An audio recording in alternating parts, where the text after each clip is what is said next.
1882 का भारत एक ऐसा समय जब ब्रिटिश हुकूमत अपने एकदम चरम पर थी। बिल्कुल। सत्ता पूरी तरह से उनके हाथ में थी। हाँ, और हर प्रशासनिक काम के लिए मतलब हर जगह अंग्रेजी भाषा का ही दबदबा था। लेकिन ठीक इसी साल ब्रिटिश सरकार एक ऐसा फैसला लेती है जो सुनने में उनके अपने ही खिलाफ लगता है। बहुत ही अप्रत्याशित फैसला था वो, है ना। वे तय करते हैं कि भारत के गांवों में जो आम जनमानस है उनको शिक्षा अंग्रेजी में नहीं बल्कि उनकी अपनी स्थानीय मातृभाषा में दी जानी चाहिए।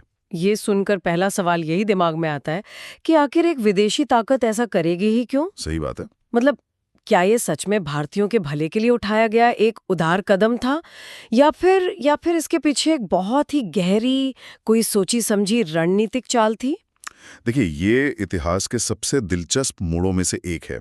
अक्सर जो नीतियां कागजों पर जैसी दिखती हैं, उनके पीछे के असली मकसद उससे कहीं ज्यादा जटिल होते हैं। बिल्कुल। और इसी जटिलता को सुलझाना आज हमारा मुख्य काम है। एकदम सही। और आज की इस गहन चर्चा में हम ठीक इसी ऐतिहासिक फैसले की जड़ों तक जाने वाले हैं। विशेष रूप से जो लोग KVS, NVS, EMRS और DSSSB जैसी शिक्षण संबंधी प्रतियोगी परीक्षाओं की तैयारी कर रहे हैं, उनके लिए आज का ये विश्लेषण एक मास्टर क्लास होने वाला है। 100%। आज हमारे पास एक बेहद सटीक स्रोत भी है, रंजन सर द्वारा तैयार किए गए एकदम परीक्षा केंद्रित नोट्स। आज का हमारा मिशन 1882 के भारतीय शिक्षा आयोग, जिसे इतिहास में आमतौर पर हंटर कमीशन के नाम से जाना जाता है, उसके मुख्य लक्ष्यों और सिफारिशों को डिकोड करना है। और ये बहुत जरूरी भी है। हाँ, क्योंकि इतिहास की ये तथ्य सिर्फ रटने के लिए नहीं है। मतलब ये इस बात का ब्लूप्रिंट है कि हमारे आज के एजुकेशन सिस्टम का DNA असल में तैयार कैसे हुआ। बिल्कुल। और इस ब्लूप्रिंट को समझने की शुरुआत एक बहुत ही बुनियादी सवाल से होती है। मतलब ये सोचना पड़ेगा कि आखिर 1882 में इस कमीशन को बनाने की नौबत ही क्यों आई? हवा में से तो अचानक प्रकट नहीं हुआ होगा। एकदम नहीं। सर विलियम हंटर की अध्यक्षता में इस आयोग के गठन का जो सबसे प्राथमिक उद्देश्य था वो था वुड्स डिस्पैच की समीक्षा करना। अच्छा, वुड्स डिस्पैच जो 1854 में आया था।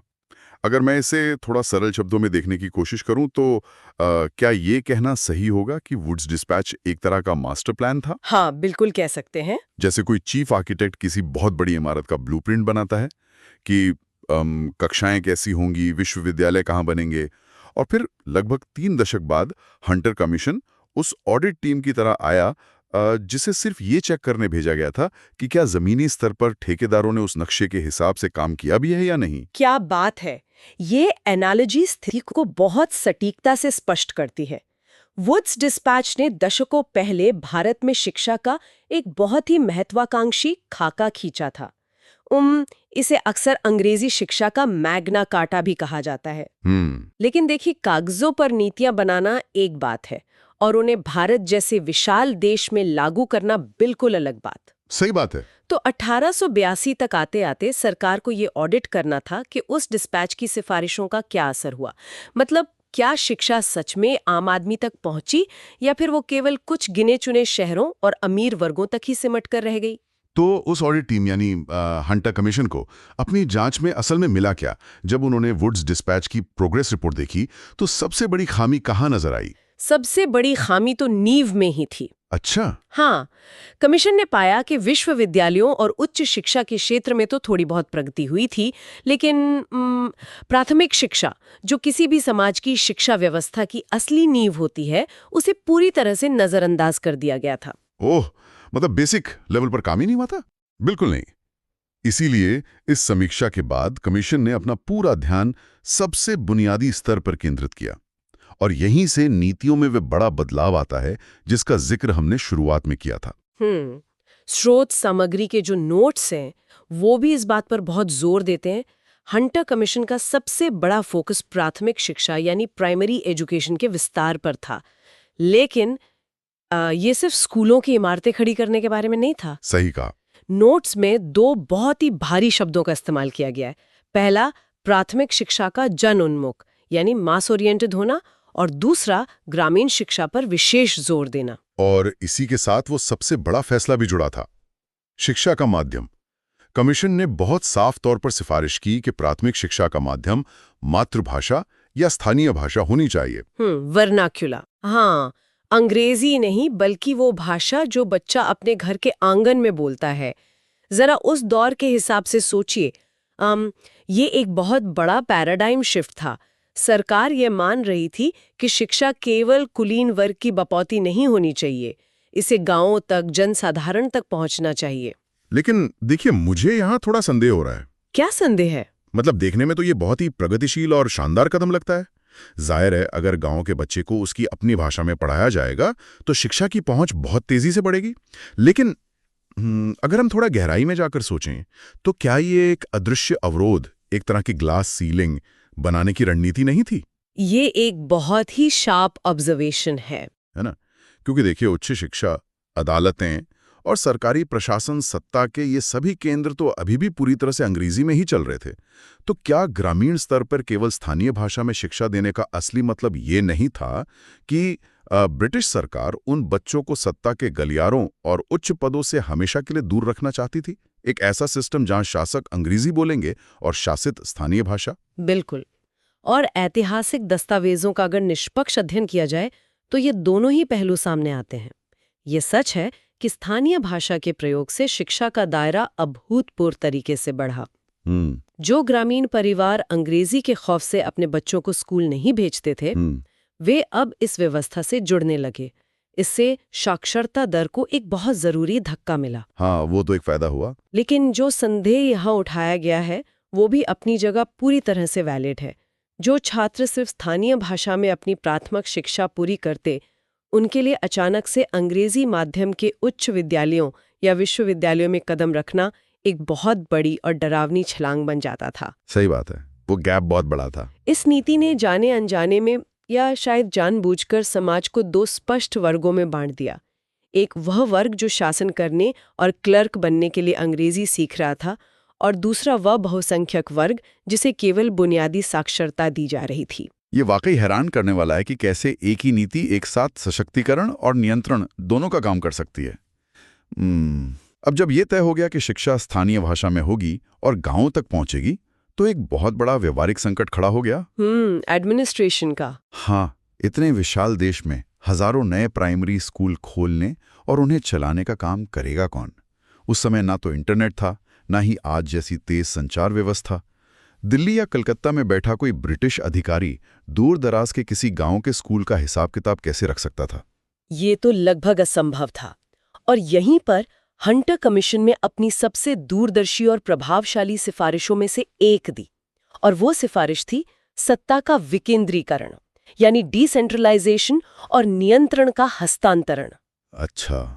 कमीशन ने स्पष्ट कर दिया कि प्राथमिक शिक्षा का सीधा प्रबंधन अब केंद्र या प्रांतीय सरकार के हाथों में नहीं रहना चाहिए। तो फिर ये जिम्मेदारी किसके कंधों पर डाली गई? मतलब अगर सरकार स्कूलों को नहीं चलाएगी तो कौन चलाएगा? ये जिम्मेदारी स्थानीय स्वशासन निकायों को सौंप दी गई। लोकल बॉडीज को? हाँ, लोकल सेल्फ गवर्नमेंट बॉडीज। जिला स्तर पर जो नवगठित जिला बोर्ड थे और शहरी इलाकों में जो नगर पालिकाएं थीं, उन्हें प्राथमिक स्कूलों को चलाने, उनका वित्त पोषण करने और उनका प्रबंधन करने का पूरा अधिकार दे दिया गया। ये तो बहुत बड़ा शिफ्ट था। इसके अलावा एक और बहुत महत्वपूर्ण कदम उठाया गया। जो पारंपरिक और स्थानीय शिक्षण संस्थान पहले से मौजूद थे, जैसे कि गांवों की पाठशालाएं या मकतब, कमीशन ने सिफारिश की कि सरकार उन्हें खत्म करने के बजाय उन्हें मान्यता दे और उनका समर्थन करे। अच्छा। कुल मिलाकर संदेश ये था कि सरकार अब स्कूलों के सीधे प्रबंधन से धीरे धीरे पीछे हटेगी। अगर मैं ब्रिटिश सरकार के नजरिए से सोचूं, तो ये कोई परोपकारी कदम कम बल्कि एक बहुत ही चतुर प्रशासनिक चाल ज्यादा लगती है। बिल्कुल।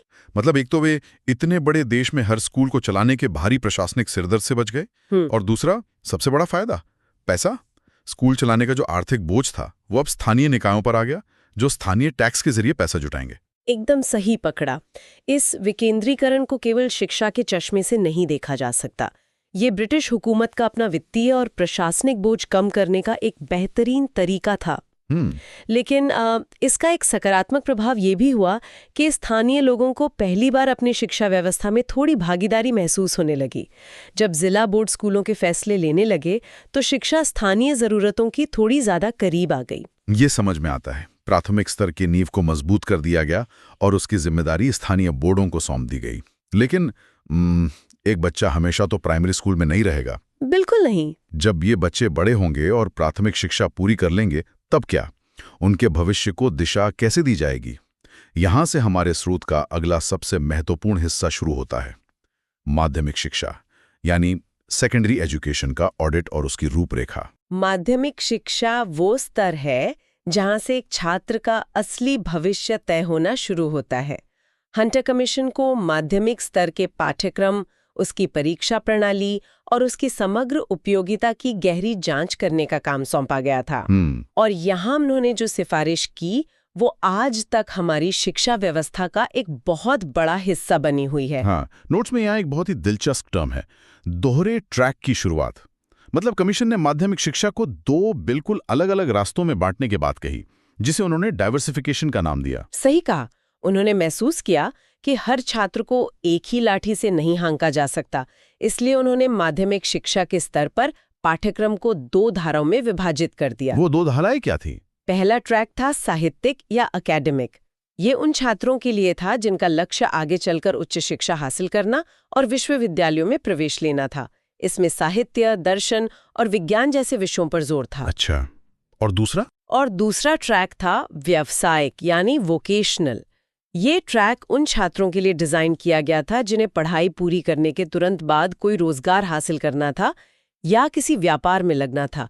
इसमें व्यवहारिक कौशल और वाणिज्यिक विषयों पर जोर दिया गया। ये तो एक बहुत ही शक्तिशाली विजुअल बनाता है। ये जीवन के उस चौराहे की तरह है जहां 14-15 साल के एक युवक को खड़ा कर दिया जाता है। बिल्कुल। एक रास्ता सीधे किताबों, विश्वविद्यालयों और बड़ी डिग्रियों की तरफ जाता है और दूसरा रास्ता हथियारों, औजारों, वाणिज्य और व्यवहारिक कौशल की तरफ मुड़ जाता है, जो सीधे रोजगार के बाजार में खुलता है। 1882 में ही ये समझ लेना कि समाज को सिर्फ विचारकों की ही नहीं बल्कि काम करने वाले कुशल हाथों की भी जरूरत है, वाकई एक बहुत ही आधुनिक सोच लगती है। आधुनिक सोच तो थी, लेकिन इसे जमीन पर उतारना बहुत महंगा सौदा था। नए हाई स्कूल बनाना, अलग अलग विषयों के लिए प्रयोगशालाएं और उपकरण लाना, ये सब करने के लिए सरकार के पास न तो पर्याप्त पैसा था और न ही इच्छा शक्ति। तो फिर इसका क्या उपाय निकाला उन्होंने? इस वित्तीय चुनौती को हल करने के लिए हंटर कमीशन ने अपनी अगली बड़ी सिफारिश दी, ग्रांट इन एड प्रणाली का भारी विस्तार। नोट्स में इस ग्रांट इन एड व्यवस्था का विशेष रूप से उल्लेख है। ये फंडिंग का मॉडल असल में काम कैसे करता था? इसे एक तरह का शुरुआती पब्लिक प्राइवेट पार्टनरशिप यानी पीपीपी मॉडल समझा जा सकता है। सरकार ने साफ कर दिया कि वो खुद नए हाई स्कूल और कॉलेज खोलने में अपना पूरा बजट नहीं फूकेगी। अच्छा। इसके बजाय उन्होंने निजी संस्थानों, धनी भारतीय परोपकारियों और ईसाई मिशनरियों की तरफ हाथ बढ़ाया। सरकार ने कहा कि अगर कोई निजी संस्था एक अच्छा स्कूल बनाती है और उसे सही तरीके से चलाती है, तो सरकार उस स्कूल को आर्थिक मदद यानी ग्रांट देगी। तो मिशनरियों का भी रोल था इसमें? हाँ, कमीशन को विशेष तौर पर मिशनरियों की भूमिका का भी आकलन करना था। सिफारिश ये थी कि जो भी निजी इकाइयां शिक्षा का प्रसार कर रही हैं, उन्हें बिना किसी भेदभाव के वित्तीय सहायता दी जाए ताकि वे अपने संस्थानों का विस्तार कर सकें। ये तो सरकार के लिए एक विन विन सिचुएशन थी। बिल्कुल थी। मतलब खुद पूरा पैसा खर्च किए बिना निजी खिलाड़ियों से पैसे और मेहनत का इस्तेमाल करके पूरे देश में शिक्षा का बुनियादी ढांचा तैयार कर लेना। ये भी एक तरह से विकेंद्रीकरण ही था, जहां वित्तीय जिम्मेदारी को बांट दिया गया। एकदम सही। लेकिन चाहे स्कूल सरकार चलाए या कोई निजी संस्था, चाहे पढ़ाई स्थानीय भाषा में हो या अंग्रेजी में, एक चीज के बिना सब अधूरा है। इन हजारों नए स्कूलों और नए विषयों को पढ़ाने के लिए शिक्षक कहां से आएंगे? यही वो आखिरी लेकिन सबसे अहम कड़ी थी जिस पर हंटर कमीशन ने प्रहार किया, शिक्षक प्रशिक्षण यानी टीचर ट्रेनिंग। कमीशन इस बात को बहुत अच्छी तरह समझता था कि पाठ्यक्रम और किताबें कितनी भी अच्छी क्यों न हो, व्यवस्था तभी काम करेगी जब उसे लागू करने वाले शिक्षक सक्षम होंगे। क्योंकि एक शिक्षक सिर्फ एक किताब को पढ़कर नहीं सुनाता, वो उस ज्ञान को छात्र के दिमाग तक पहुंचाने का एक पुल होता है। बिल्कुल। इसलिए कमीशन ने शिक्षक प्रशिक्षण की मौजूदा स्थिति की कड़ी जांच की और पाया कि ये पूरी तरह से अपर्याप्त है। तो इसके लिए क्या सिफारिश की गई? उन्होंने सिफारिश की कि शिक्षकों के लिए विशेष प्रशिक्षण संस्थानों, जिन्हें उस समय नॉर्मल स्कूल कहा जाता था, उनकी स्थापना बड़े पैमाने पर की जानी चाहिए। ये सुनिश्चित करना बहुत जरूरी था कि जो ग्रांट इन एड के जरिए नए स्कूल खुल रहे हैं या माध्यमिक स्तर पर जो नया व्यावसायिक ट्रैक शुरू किया जा रहा है, उसे पढ़ाने के लिए एक प्रशिक्षित और पेशेवर वर्कफोर्स मौजूद हो। मतलब पेडागोजी का ज्ञान होना चाहिए। हाँ, शिक्षक को सिर्फ अपने विषय का ज्ञान होना काफी नहीं था, उसे पढ़ाने की कला भी आनी चाहिए। अगर हम आज की चर्चा के इन सभी बिखरे हुए मोतियों को एक धागे में पिरोने की कोशिश करें, तो रंजन सर के नोट्स में अंत में जो एक लाइन का सारांश दिया गया है, वो किसी भी प्रतियोगी परीक्षा की तैयारी कर रहे उम्मीदवार के लिए एक अचूक अस्त्र की तरह है। वो very important one line summary वास्तव में इस पूरे कमीशन का सबसे सटीक निचोड़ है। ये एक पंक्ति पूरी तस्वीर को साफ कर देती है। तो परीक्षा के दृष्टिकोण से इस पूरे विश्लेषण का सबसे महत्वपूर्ण हिस्सा यही है। हंटर कमीशन 1882 का मुख्य फोकस जनसाधारण की प्राथमिक शिक्षा, विकेंद्रीकरण और माध्यमिक शिक्षा के विविधीकरण पर था। बिल्कुल। केवल यह एक वाक्य परीक्षा में आने वाले कई जटिल और घुमावदार सवालों के सही विकल्प तक पहुंचने की कुंजी है। शिक्षण परीक्षाओं की तैयारी करने वाले हर व्यक्ति के लिए ये जानकारी सिर्फ महत्वपूर्ण नहीं बल्कि अनिवार्य है। जब परीक्षा हॉल में local self government, vocational track या ग्रांट इन एड जैसे पारिभाषिक शब्द सामने आते हैं, तो ये पूरा ऐतिहासिक संदर्भ और ब्रिटिश सरकार की रणनीति तुरंत दिमाग में आ जानी चाहिए। सही कहा। फिर चीजों को रटने की कोई आवश्यकता नहीं रह जाती, क्योंकि इसके पीछे का पूरा तर्क और क्यों स्पष्ट हो चुका होता है। लेकिन इतिहास के इन पन्नों को पलटने के बाद एक बहुत ही गहरा सवाल जहन में आता है। हम 1882 के एक ब्रिटिश कमीशन की बात कर रहे हैं, जो आज से लगभग 1.5 सदी पहले आया था। लेकिन जब हम आज अपने आसपास देखते हैं, तो क्या इसके तार हमारे आज के समय से भी नहीं जुड़े हैं? इतिहास वास्तव में कभी अतीत में नहीं छूटता।